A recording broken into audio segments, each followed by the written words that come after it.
Hello and welcome to the Real Estate Nerds Podcast.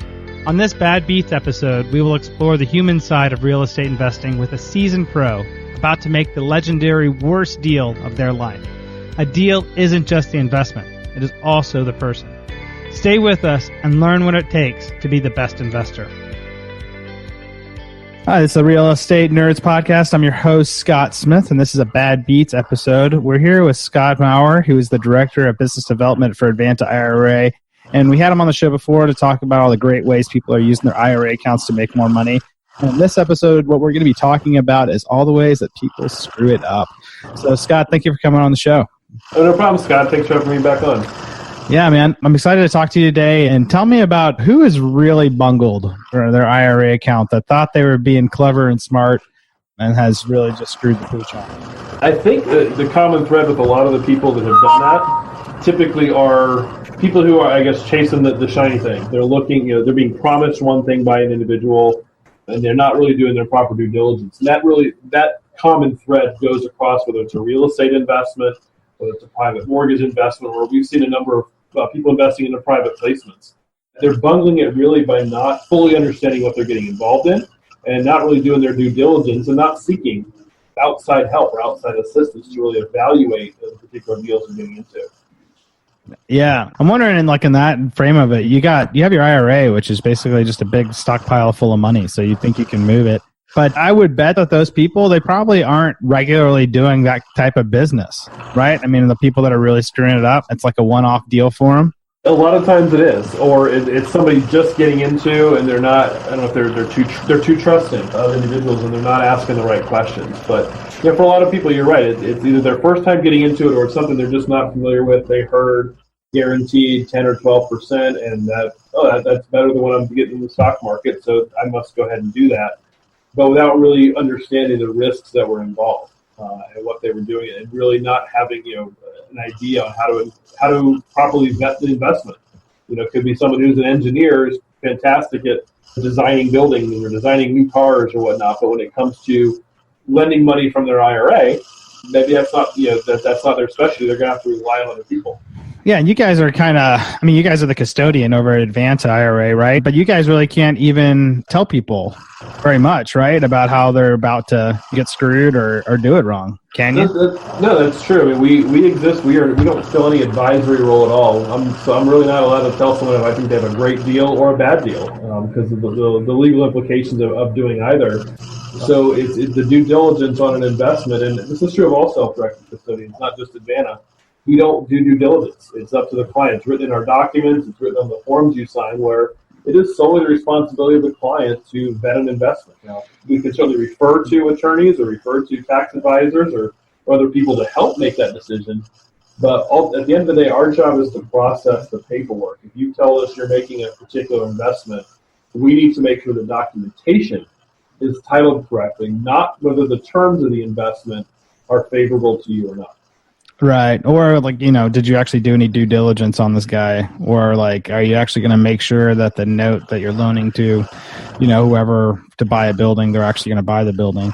I mean, one of the things that I usually talk about a lot is about how you can definitely take advantage of attorneys, because attorneys are so hungry for business that what they'll end up doing is allowing you to come in for a consult with them at either for free or really cheap. And I usually try to pay attorneys really cheap for a half-hour consult. For a couple $100, you can get an attorney to look over something and actually give you actual legal advice on it, because they're hoping that that's going to generate a ton more business from you.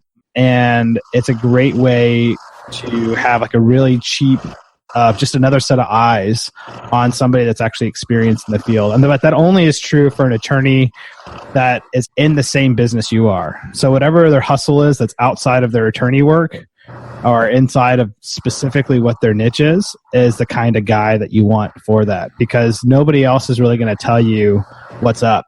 And if you're trying to go cheap on that piece of it, it's doesn't make any sense, because you're risking thousands of dollars in the deal that you're doing, right? Every deal is inherently risky. So if it's your first deal, I would think you either got to get somebody else there with you who's really experienced with those kind of deals. That's a buddy of yours from a meetup group or whatever. or you need to pay a professional who's in that same field. But the best way to do it, I found, is through consultations, actually. Because attorneys, they'll just do anything to get somebody into a consult, it seems like. Yeah, I would agree wholeheartedly. I mean, I've had people that have asked for, have gone over a scenario with me, and I said, sounds like something you can do, but you really might want to get an attorney involved to do that. And they end up pushing forward with the deal anyway. Whether it works out good or bad, they just, I don't have to spend that money. But I've also had people that have followed up with them. Hey, are you still interested in self-direct? Like, no. The more I looked into it, I had an attorney look at this particular deal, and I don't feel comfortable with it. So sometimes the deal you don't do is important as the one that you do. Yeah, don't lose money, baby. That's right. The rule. That's the name of the game. If you start losing money, you're never gonna recover it. Yeah. So Scott, can you tell us? Tell me about one of the people that you've seen that specifically had done something that would be a common mistake or whatnot, where they could have easily avoided if they had taken the proper steps. Yeah, it was kind of similar to what we've been talking already. It was an individual who, as you mentioned, not a real estate professional, not a real estate investor, is somebody who is new and heard, there was a private mortgage broker saying, oh, you have IRA funds, I can get you 10 or 12% on your money. And he kind of went into the deal blindly trusting this person, and with his couple $100,000 ended up doing probably 2 or 3 different private mortgages from his IRA.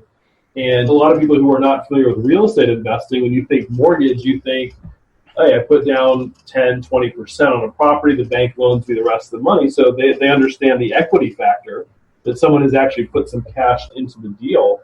On the real estate investing side, especially in the lending, there's a lot of different ways deals are set up. And I think this individual is saying, oh, if you lend $100,000 to the borrower, the property is going to be worth $150,000 after it's renovated. They kind of do the after repair value. And so the investor thinks, oh, I'm investing $100,000, but the property is worth $150,000. That seems like a fairly safe investment.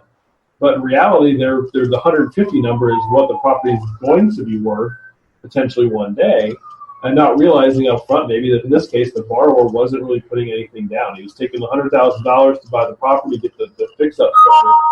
And at the end of the day, with this particular client, he's trusting the mortgage broker that these terms make sense. And the mortgage broker is probably more interested in his fees that he's getting for closing the loan. So yeah, I mean, because who's motivated there, right? I mean, sure. Like your custodian's motivated. They're limited in what they can tell you because, just legal implications, so they can't give you legal advice. And their job is to process the paperwork. Your mortgage broker's making money by getting the loan to go through. The other dude's making money by getting you to loan him the money. I mean, really, at the end of the day, it's really up to you to know whether the deal itself is really good, even though you just talked to all of these professionals, right? Right. Yeah. I bet that's confusing for everybody. Like, they probably think that they're talking to all these professionals. So they're like, well, somebody along the line here is going to tell me whether this makes sense or not. Right, and I think from our standpoint on the IRA custodian side, I would like to want people to understand more that when this gentleman came to us and said, "Can I lend $100,000 from my IRA to this person?" The answer is sure. He's not a disqualified person. We just want to make sure the terms match up. But that by no means was an endorsement of the actual deal itself. And I think from that standpoint, as you mentioned, I think had this client specifically talked to an attorney beforehand and really understood, okay, what is the borrower putting down on this property?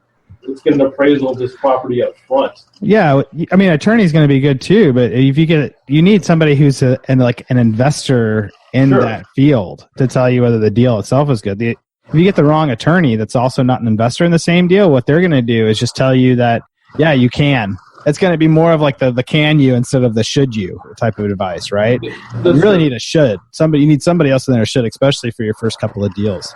Definitely, and I think what ended up happening with this particular client is he did end up seeking the advice of a real estate attorney who may have been able to give him some of that better advice up front, somebody who's in the field.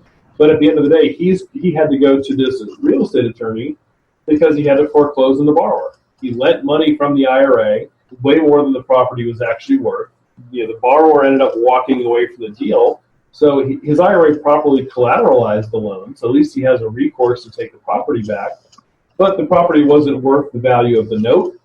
And now he's paying, instead of paying an attorney up front a few $100s, an attorney, again, he's working with that, who is an investor, who is in real estate as is in his line of work as well, he's having to pay that attorney quite a bit more to go through foreclosure proceedings, to have his IRA take back the property. So right, and to lose money. So you lose money on the foreclosure because the asset sells like half the value or something, and then you also had to get bled by the attorney to do the foreclosure itself. Exactly. Right. And multiply that by 2 or 3 from the number of different loans he did. And that's, again, the proper diligence up front or understanding up front. Again, especially seeking out either a real estate attorney or, by contrast, asking around, finding somebody who has been in the business, has been in their investing group that doesn't have an interest in the deal. Finding that third party who's not going to get paid whether you do the deal or not. A lot of those investment communities, there are people always willing to help and give you their opinion on a deal, and if they don't have a vested interest in the property, they're going to be honest with you. It's so easy to do that too. It's just as easy as popping into any real estate meetup group and then just announcing in the meeting, hey, I got a deal. It looks like this. Has anybody here ever done a deal like this and is willing to talk to me? I find people are willing to spend 15, 20 minutes with you or even more just for free.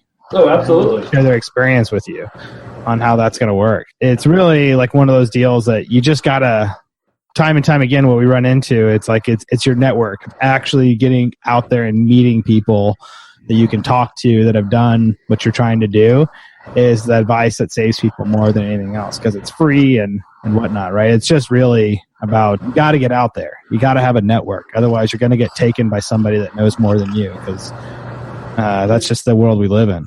It is, unfortunately, but I would agree. A lot of those real estate meetups are for the most part, the people in those groups are willing to help. That's why they form the meetup and group. Listen, they're lonely too. They want a friend. They want a real estate friend. You just go be their friend. Yeah, they're there to find more deals and build their own network. They're not there to take money from people or to. I mean, the people that are in those that go to those groups trying to take advantage of other people don't last because it takes 1 or 2 people to find out what that person's trying to do, and they're gone. So the people that have been there a while, been attending a group, they're there to help you.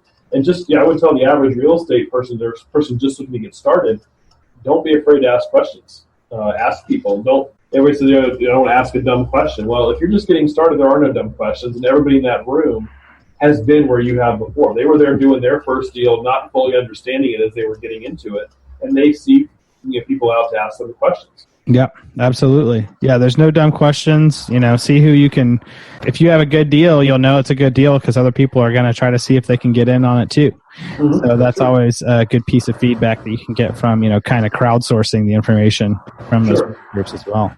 That's definitely the best advice I think that we have today for how do you overcome those bad beats? How do you prevent those bad beats? Sounds like in the deal that we just talked about now that unfortunately, that guy didn't know that it was a bad deal until the very end, and we'd have to talk to him to see if there were some red flags along the way. But the best takeaway I think that we have from this episode is just simply that the professionals that you're talking to, unless they're telling you if you should do the deal or not, they're not giving you advice on the deal itself. They're just helping you with the mechanics. It's kind of like somebody telling you, should I buy this car versus can I make it run?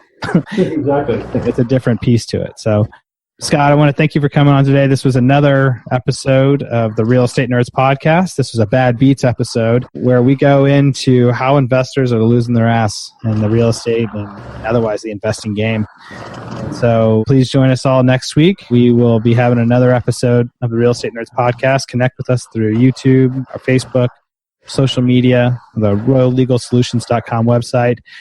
And again, Scott, just want to thank you for coming on today. I appreciate you having me on, Scott. I'm always happy to answer questions for people and do what we can. But again, make sure you know that you have people that you can trust and go to and get your questions answered. Absolutely. And everybody reach out to Scott at Advanta IRA via their website. Thank you. Thanks, Scott. That's all for this Bad Beats episode. I'm your host, Scott Royal Smith, with the Real Estate Nerds podcast. Did you see yourself in any part of that story? I know I did. If you enjoyed the show, leave a review to help clue in the sleeping masses of what they need to know and what we all need reminders of. Do your good deed for the day. Thanks, and I'll see you again soon.